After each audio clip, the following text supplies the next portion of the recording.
Bonsoir à tous, bienvenue, nous sommes le mercredi 26 juillet.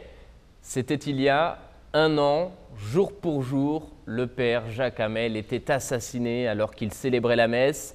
Il était égorgé par 2 djihadistes, c'était dans l'église Saint-Étienne du Rouvray, près de Rouen. Aujourd'hui, dans cette même église, une messe a été célébrée en hommage au père Jacques Hamel. La célébration était présidée par l'archevêque de Rouen, Monseigneur Dominique Lebrun. Je vous propose d'écouter un extrait de son homélie avec les images de nos confrères de Catéo. Celui qui a des oreilles, qu'il entende, dit Jésus. Dans cette église, le père Jacques Hamel parlait le langage de l'amour. Dans cette église, le père Jacques Hamel a été réduit au silence. Il ne parle plus. Or, le père Hamel parle encore. Sa vie, sa mort parlent bien au-delà de ce qu'il aurait pu imaginer.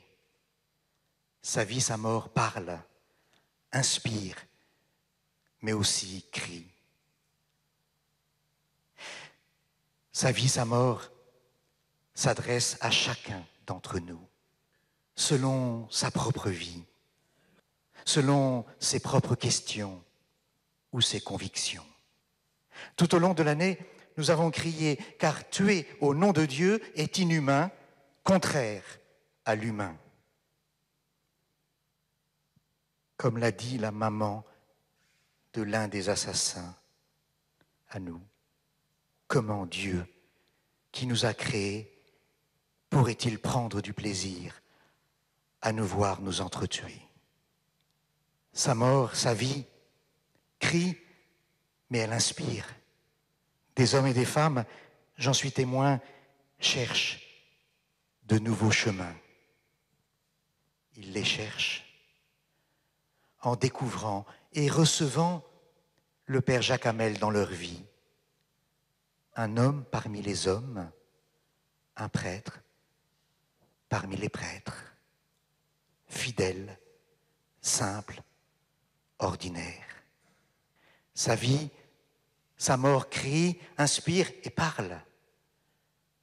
Elle parle même doucement. La parole, dit Jésus, est comme une semence, des grains qui tombent sur le sol. Cela ne fait guère de bruit. Le père Jacques Hamel parle doucement quand apparaît dans notre cœur non plus des images atroces, mais sa discrétion, sa persévérance, sa fidélité, sa générosité, sa vie donnée. Sa vie, sa mort parlent quand dans notre cœur, nous apercevons les premiers fruits du drame, l'amitié, la concorde, le dialogue. En somme, l'amour vainqueur, bien au-delà de ce que nous aurions pu imaginer. Et à l'issue de cette célébration, une cérémonie civile en hommage au père Hamel s'est tenue en présence notamment du président français Emmanuel Macron. Il a remercié les fidèles catholiques d'avoir trouvé dans leur foi et leur prière la force du pardon. Merci, a-t-il dit, d'avoir refusé cette soif de vengeance et de représailles. Vous restez, a-t-il poursuivi, d'inlassables artisans de paix et un exemple d'apaisement.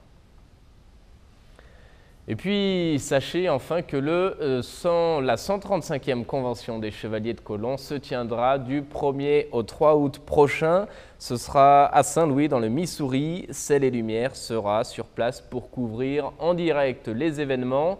Vous trouverez davantage d'informations sur notre site internet.